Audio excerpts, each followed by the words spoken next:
in the room or the last row if the room's filled. I'm not holding it up, which was what they discussed last time with No, I'm me. telling you what the policy is. In Well, our board meeting, it wasn't enacted yet. Yes, it was. We When? approved it at the last meeting. Okay, so those are your choices. You can turn off the recording because we're recording it, or you can move to find the last person in the room. Okay, then I can hold it up. If it Okay. doesn't, then I'll have you take it down. Okay. But this has to be in the back then as well. That is recording for the village. But, so you changed the policy to include somebody separate? It's not going to include it. Yeah, exactly. Interesting. Okay, first item is the repairs at Poquott and Walnut. I know we've been going back and forth with this. Mike and I have been out there, Harry and I have been out there, Rich and I have been out there. We think we have a way to solve the problem. We've gone in the rain, we've gone sunny days. So I'm meeting with 25 Walnut to discuss the way the water falls into his property this weekend. And I will hopefully we'll have a plan in the next week or so. I'll send it to you guys to review. Okay, so we think we can drop some dry wells on Oak Street and Jefferson. The water that comes down will go into there. And Mike thinks it might be the least expensive way, because we can do, instead of curb drains, we can do regular street drains. We're still gonna fix the road bed and Yeah. kind of curve. Yeah, we're just trying to how to, we figured if we did a full berm, right now the water is just gonna take that out again. And so we're trying to solve that problem before we fix that. Okay. Okay, well, one thing that we had talked about is that, an ordinary asphalt curb, that you're gonna have a way of, don't know that that's gonna stand up to the trucks that come up, including the garbage truck. Mhm. And sometimes, it's a fairly sharp end, and they kinda flip the corner a little bit, just like we talked about with Washington Street. After a while, you have a trafficked area there. And unless that has a serious foundation under it, that's just going to break. So whatever we do, including the repair of the roadway, should be extra strong that in order to bear the weight of the truck. We were thinking of doing even a concrete curb, depending on how much pressure water is gonna be hitting it. Okay. Well, I don't know who has the training to assess just how much, what's the strength of whatever we do, but it needs to stand up to the truck. Mhm. So however they decide to do it, that's gotta be specified. The trucks go down there. It's when they go up, even though it's a one-way street, because you can't turn around. The garbage trucks just go up there routinely, and that's, they're pretty heavy. And then, we've had a lot of work done on various houses in Chestnut. And what these guys will do is they'll drive up this way, so they can face down and get out. And especially with my next door neighbor, they back up into that area so they can get out, they literally can't get out. And there's no way to turn around. So everybody with Lincoln and Knox says, it's one way to do it. And there's a 3 or 4 construction Yeah. process going on right now, so, just, Not to change the story, but there's also a big hole now down at the end of Birchwood in Washington. If you were coming up the hill and you were gonna make the right onto Birchwood, there's a big hole there. That needs to get at least filled in. well, that'll be part of code for them. It's a It's big. tunnel. No, it's the end of the road, but it's all being cut off by, I guess, trucks and whatnot. And you gotta And have a- there is a hole there that's about a foot deep. Okay.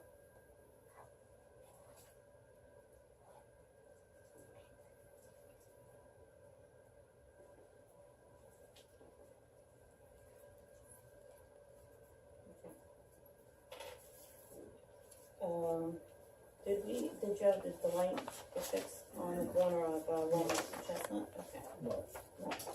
the light is there. I mentioned this to Cindy before. It doesn't go on. So Okay. whether somebody has to flip a switch or whatever, the installation is done, but it's not working. Okay. That's what I heard.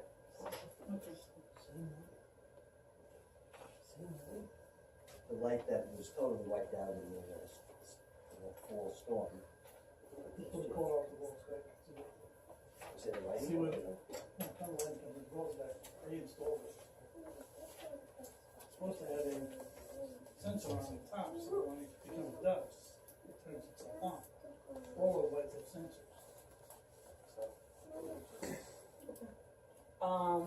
That survey, based from last week's presentation, we got back questions from various people. We got information down on how much a dock was gonna cost, what the insurance was, what the maintenance was gonna be, how much it would cost if we floated a bond for 5 years, if we floated a bond for 10 years. And I'm just waiting for one last piece from, one of the local real estate, agents is writing a piece up on how they feel it will affect the, house values in the village. I've had experience in constructing questionnaires. And, so many questionnaires, including even people, we get these phone calls for the political surveys. They ask questions that are, loaded.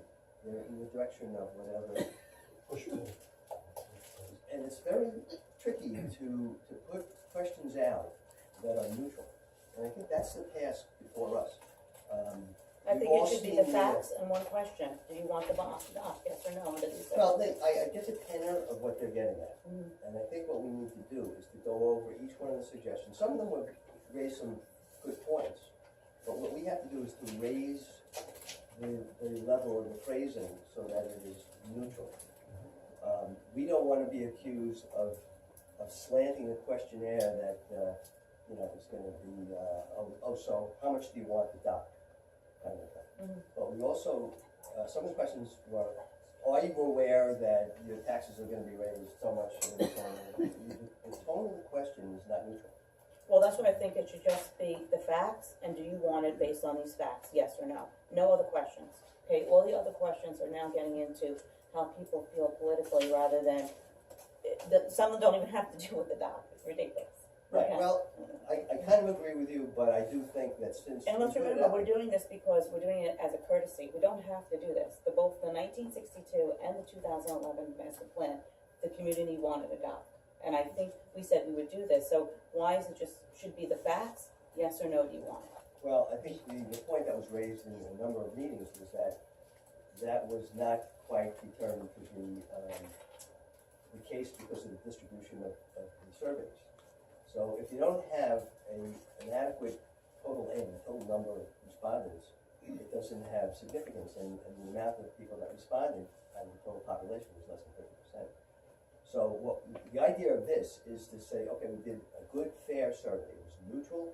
It went out to everybody. We're mailing it, or whatever. We're addressing the issues that it wasn't. Yes. So then we can say, whatever the result is, we can say, okay, look, no matter what anybody else says, we're either going to go ahead, or it was an overwhelming no or something like that. But we have to, if we're going to go to the trouble of putting out a survey, it has to do what we intended for it to do, which means that we have to, some of those points, I don't remember, I don't know, maybe I do, but there were points that probably needed to be raised, and we can decide how we want to raise it. So I don't feel we're duty bound to take verbatim what was put into their emails and sent over to us. Oh, no, I think what we need opposed to do though is we need to review each of the suggestions as well as whatever other questions we already want to go in the survey, and just say, is it neutral?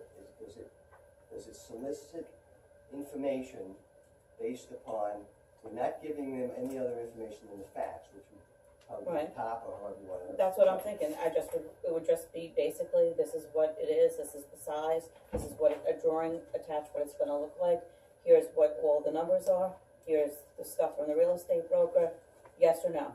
I don't think it's Well, very, Well, it's very I'll give you neutral. an example. Mhm. One of the, in the survey that I had seen, it said, would you be willing to pay an additional $100, I think it was? Right. $50.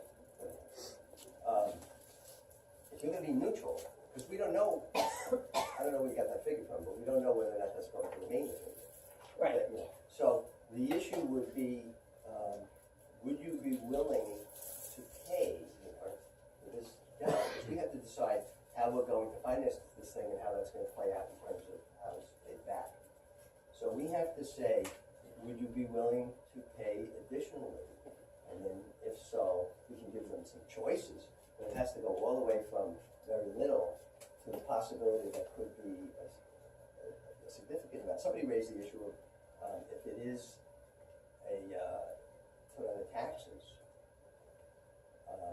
people who have a higher tax assessed rate are going to pay a disproportionate amount.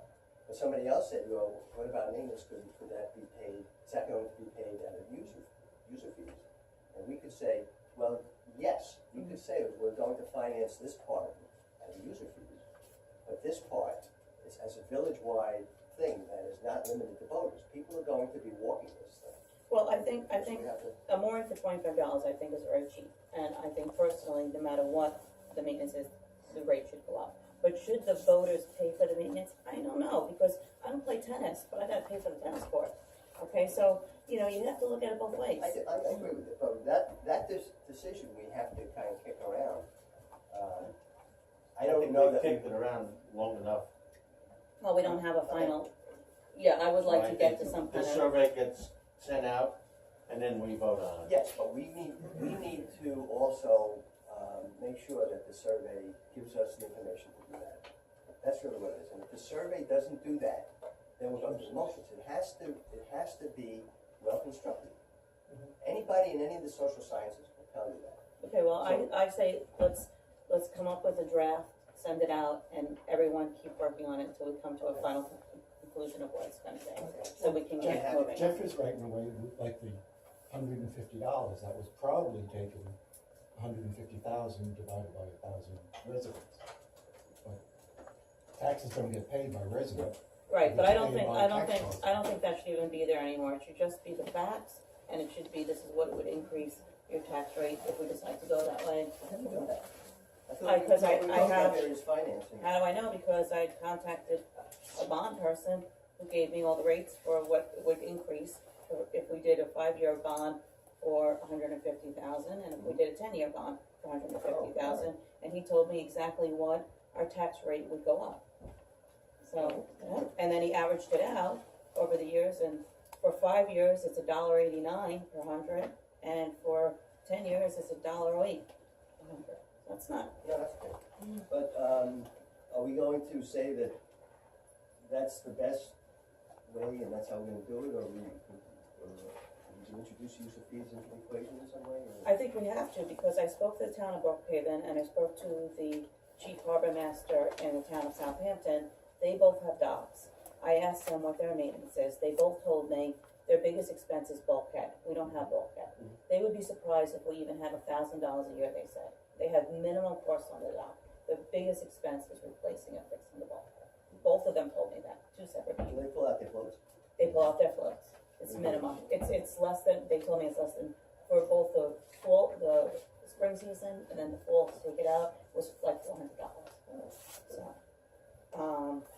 So it really, I put $1,000 for maintenance per year because I thought that would cover everything if there's anything we forgot, you know, but that's fine.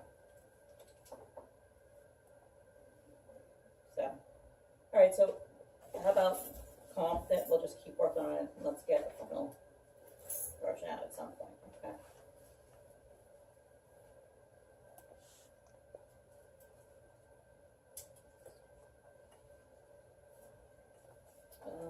Is it on here?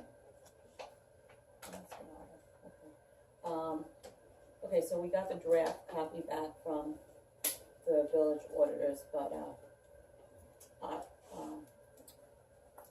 the village trustee, she might be doing it at the next meeting, so I'll wait on that, I'm gonna hold that, okay? There were some changes that had to be made, so, I know you discussed it a little bit, and you sent that out to the board about turning into 25A. Do you wanna go through that again, or you're okay with last time? That's basically what you said last time. There's been no change as far as I'm concerned about Okay. that. Alright, So, I don't know if Yes, everyone ma'am. understood, when we did it last time, it was more like, we were waiting to put an application in for Washington right. until November. And then you sent us a detailed thing, I don't know if you wanna say that so everyone else knows what the New York State DOT said. Okay, well, we have a case number for a turning lane and some caution signs for Washington Street. Okay, they've had it for about 6 months now. It gets put on a priority list, and I was told that hopefully, if all things go well, and we didn't have a big hurricane, so that's not gonna affect it too much, that they'll probably be getting to it sometime in mid-November. His feeling was the signs are gonna be no problem. They'll be able to replace whatever caution signs for the turn were missing. They're gonna survey the size of the street to find out if a third lane could fit in between the two lanes and the two bicycle lanes.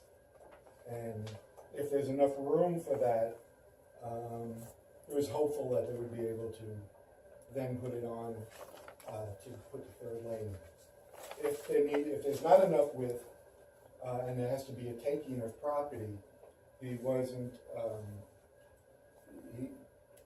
positive at all it would be going anyplace anytime soon, because there hasn't been any major issues as far as they're concerned to bring the cost, into line with what needs to be done. Van Brunt, I understand, I haven't gotten there yet. They did some tree cutting. They did, I saw them out there last week. Okay. So, So they were able to put a maintenance crew on Van Brunt to go to all the signs coming up the road and hopefully on the inside corner to cut some trees to make the signs and the turn more visible. I was told that not to do anything else further in that, because if we put another case number in, it might affect our present one. So let that go through. We'll find out how the new signage and the trees cutting work, and then if it's still dangerous, then we'll present a new case to them for Van Brunt Manor Road. so I'm gonna table that till November then. Okay. Okay. Anyone else want anything about that? You wanna talk about the increased fees for local law 169? Right, so we, I think we agreed to have a public hearing at the next meeting Uh-huh. for, the proposal that I have is basically to double the parking, it basically has to do with the parking, would be basically doubling the fees, so it'd be $100 and, instead of $50, if that's agreeable with the board. And again, I don't know that everybody's gonna pay a $100 fine, but at least when people come into court, it'll give if people have an excuse or a reasonable excuse, or you want to, give people some credit for coming to court, it gives us some leeway rather than going from $50 down to $10 or $20, so.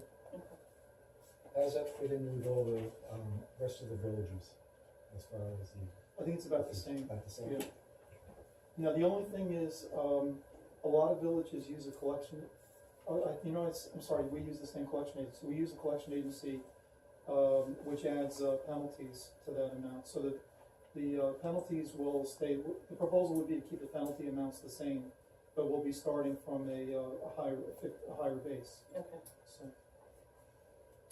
Do you think, we're gonna have a public hearing for that we should move the location of the meeting that night?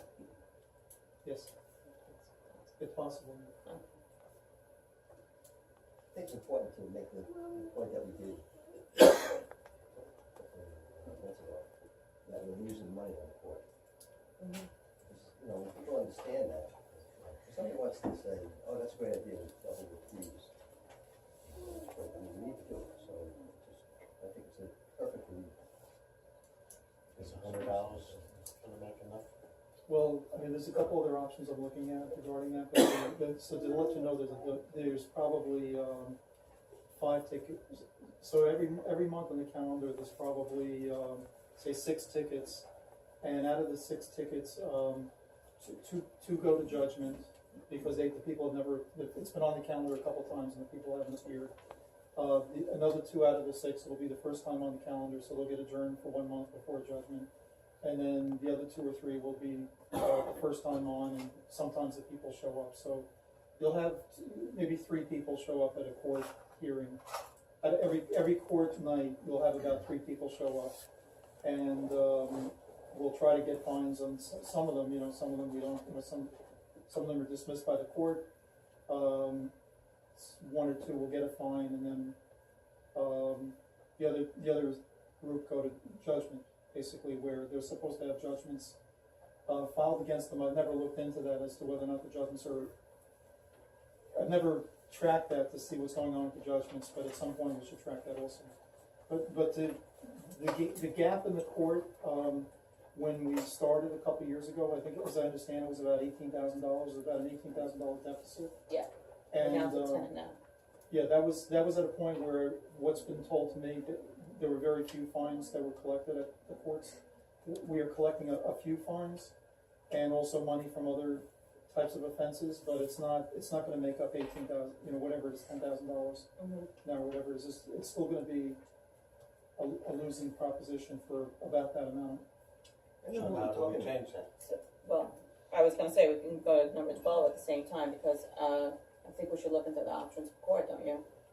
Right, so with the court that we have fixed costs that, in order to have the court, there's, just to open the court, we have fixed costs, and, it's a variable cost because it's determined by how often we meet, how often the court meets. And, those are decisions really the judge makes, in cooperation with the village administration. But, so it's I guess basically every night we have court, it's about $1,000 a month, basically. Right. Just to open the court, maybe $1,200 a month. And I charge, either for 3/4 of an hour, sometimes I charge an hour, sometimes I charge a half an hour, sometimes I don't charge. For 10 minutes. Yeah, sometimes I don't charge, it depends on what, happens. So my bill for the night is going to be between $100 and $175. And, I try to keep it less, so I try to keep it less than $150. And, but then you have other people that are coming, and they're also working during the month, and the clerk has things that she does during the month also. Yeah. So I think for next month, I'm gonna start looking into other options that we could at least break even. One of them was that we were going to consider, and it wasn't very popular with that discussion, maybe not holding it every single month. I asked him not to do that, but he's still doing it. We cut the budget. Well, I'm just wondering, in terms of the ebb and flow